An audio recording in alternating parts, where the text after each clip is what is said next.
Halo Sobat Hapon Indonesia ID. Nah, hari ini kita akan membahas berkaitan dengan adanya surat edaran pendataan tenaga kontrak honorer di daerah lingkungan pemerintah Kabupaten Ketapang.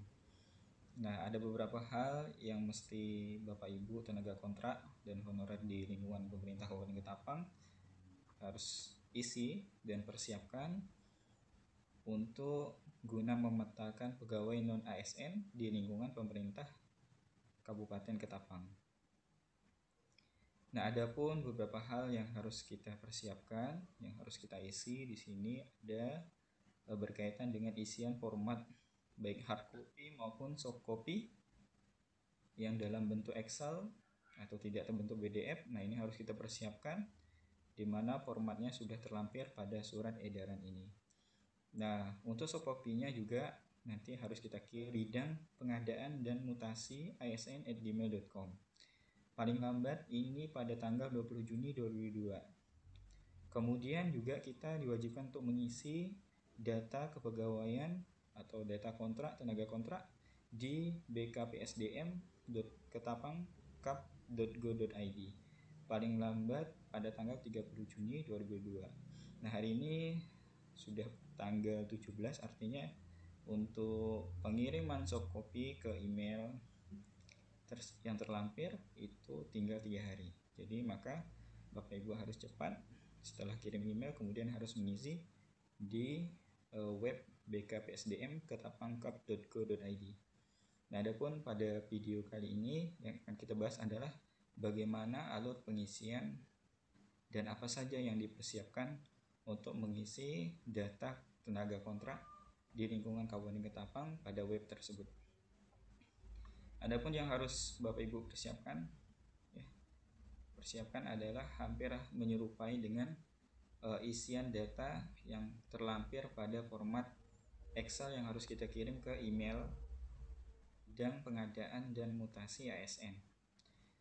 Jadi hampir sama jika Bapak Ibu telah mengisi dan membuat format yang terlampir pada edaran ini, maka isian ini hampir sama yang harus nanti akan kita isikan pada web BKPSDM.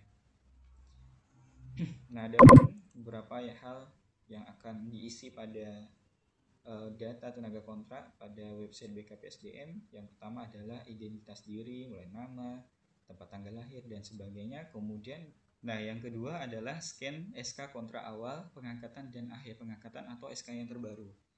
Nah, ini Bapak Ibu harus scan dengan ukuran per filenya adalah maksimal 1 MB. Kemudian data berkaitan dengan jabatan, sumber penggajian dan pendidikan, kemudian unit kerja ini hanya berbentuk isian. Adapun file yang harus disiapkan hanya pada poin nomor 2 ini aja. Kemudian pengiriman data hanya bisa dilakukan sekali saja. Jadi kita mesti harus teliti dan benar. Oke, langsung saja kita masuk ke web BKPSDM. Jadi Bapak Ibu bisa langsung mengetikkan pada aplikasi browsingnya. Kalau di sini saya menggunakan Google Chrome, jadi langsung bisa kita ketik bkpsdm.ketapangkap.go.id, maka akan tampil web BKPSDM Kabupaten Ketapang. Nah, adapun yang harus kita klik di sini adalah icon pada bagian kiri, ini yang berisikan penilaian kinerja pegawai negeri sipil, kemudian rekon nomor HP dan email, dan pendataan pegawai kontrak. Nah, yang akan kita isi di sini adalah pendataan pegawai kontrak. Oke, langsung kita klik. Nah, pertama kita harus memasukkan username. Nah, adapun kalau untuk PNS ini di sini sudah ada keterangannya menggunakan NIP. Nah, kalau untuk pegawai kontrak kita menggunakan nomor induk kependudukan. Oke, langsung kita masuk. Oke, jika Bapak Ibu sudah mengetikkan nomor induk kependudukan, langsung klik login. Nah, di sini sudah tampil identitas dari kita atau tenaga kontrak ya, atas nama kita berdasarkan NIK yang telah kita masukkan, plus unit kerja tempat kita bekerja sebagai tenaga kontrak di lingkungan Kabupaten Ketapang. Kemudian yang harus kita isi adalah rekon data pegawai kontrak. Oke, bisa kita klik. Di sini ada muncul lagi submenu input data pegawai kontrak dan perbaikan data terkirim. Nah, kita langsung ke input data pegawai kontrak. Oke, sudah kita klik, ini bisa kita scroll ke bawah. Nah, ini data rincian pegawai kontrak. Jadi ini yang mesti harus kita kirim, mulai dari NIK, nama, tempat tanggal lahir, data SK awal, kemudian SK upload SK-nya, kemudian hingga data SK akhir, kemudian jabatan yang diampu, sumber penggantian pendidikan, dan unit kerja. Jadi hanya sedikit saja yang harus kita isi, kemudian bisa kita langsung kirim. Nah, di sini juga ada keterangan pengiriman data hanya dapat dilakukan sekali. Untuk perbaikan data dapat dilakukan pada menu perbaikan data terkirim. Nah, ini tadi pada submenu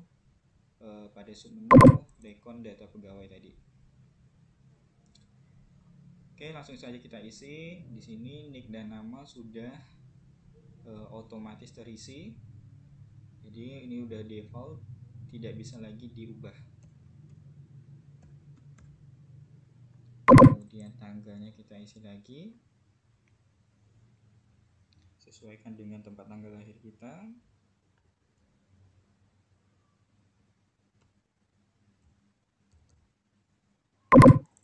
Oke, usia sekarang harus kita isi juga.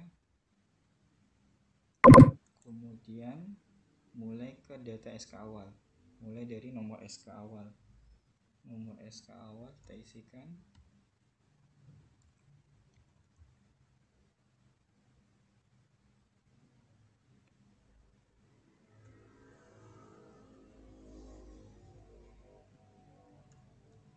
Kemudian tanggal SK.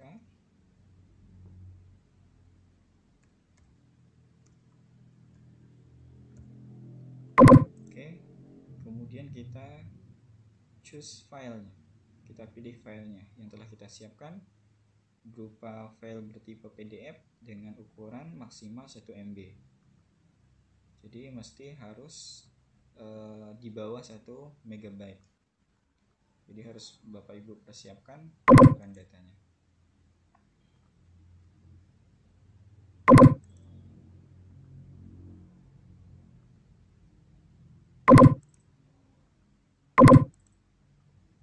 Oke, sudah kita pilih. Kemudian SK akhir, kita masuk ke nomor SK-nya.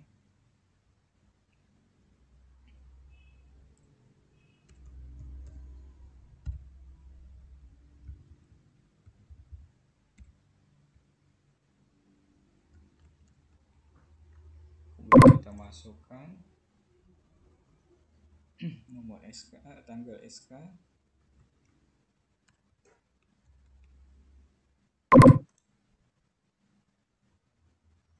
Kemudian kita pilih lagi SK-nya, scanan SK-nya yang telah kita persiapkan.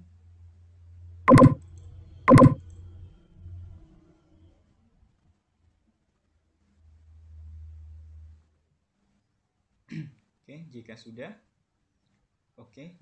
kita langsung jabatan yang diambil sekarang.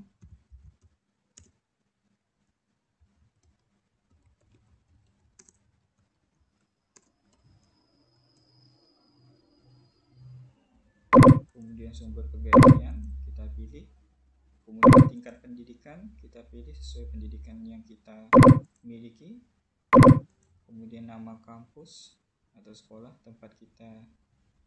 Oke, kita masukkan, kita pilih jurusan pendidikan.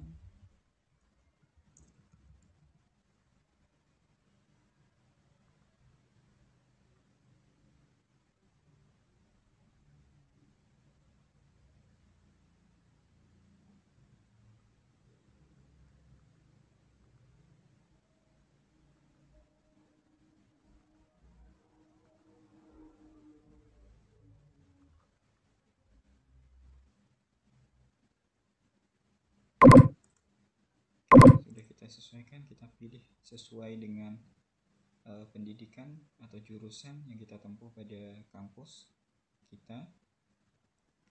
Kemudian unit kerja kita masukkan.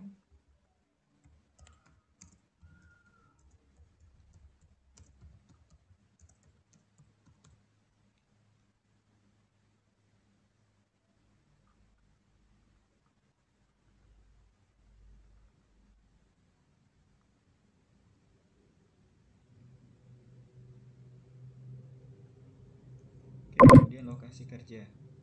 Oke, kerja ini berkaitan dengan kecamatan ya. Kita pilih sesuai kecamatan tempat tugas kita berada. Oke, jika data ini dirasa sudah lengkap, sudah benar, dipastikan isi dengan teliti. Bapak Ibu, jangan sampai keliru. Dipastikan semua data telah diisi dengan benar, dengan baik. Karena pengisian hanya bisa dilakukan satu kali saja. Ini sudah, saya kira sudah benar. Tinggal kita pilih kirim.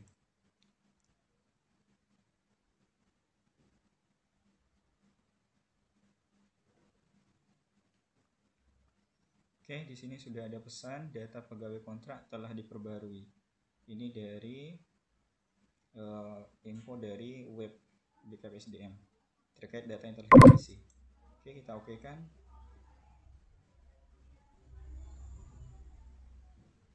Nah, di sini langsung masuk grafik rekon data pegawai kontrak. Artinya kita sudah mengisi. Di sini sudah ada informasi data pegawai kontraknya sekitar 5.000 yang telah melakukan rekonsiliasi data baru sekitar 185 orang, di mana ini batas waktunya tanggal 30 Juni. Jadi masih banyak sekali yang belum mengisi Bapak Ibu. Jadi Bapak Ibu harus segera secepatnya untuk mengisi data rekonsiliasi data tenaga kontrak.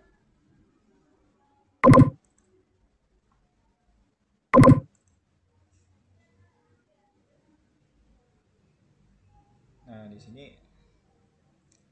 data yang telah kita inputkan tadi sudah terekam dan tidak bisa lagi diubah, Bapak Ibu. Di sini sudah ada informasi halaman ini muncul apabila Anda sudah pernah melakukan update data pegawai kontrak. Jadi di sini sudah kita isi yang tadi sudah terekam dan tidak bisa diubah lagi.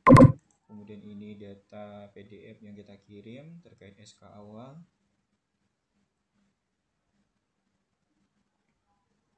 Nah, ini SK awalnya Bapak Ibu sudah terekam. Kemudian SK akhirnya juga sama sudah terekam dari data website BKPSDM. Oke, ini udah selesai dan tidak bisa diubah lagi. Dan jika Bapak Ibu ingin merubahnya, Bapak Ibu bisa menggunakan menu perbaikan data yang telah terkirim. Baik, demikian Bapak Ibu tutorial terkait pengisian data tenaga kontrak pada website BKPSDM yang mana akan berakhir pada tanggal 30 Juni 2022. Jadi sebentar lagi Bapak Ibu. Jadi jangan sampai terlewatkan untuk mengupdate data tenaga kontrak di lingkungan pemerintah Kabupaten Ketapang. Oke, demikian, selalu pantau channel ini dengan cara subscribe dan share untuk mengupdate informasi berkaitan dengan pendataan. Terima kasih Bapak Ibu.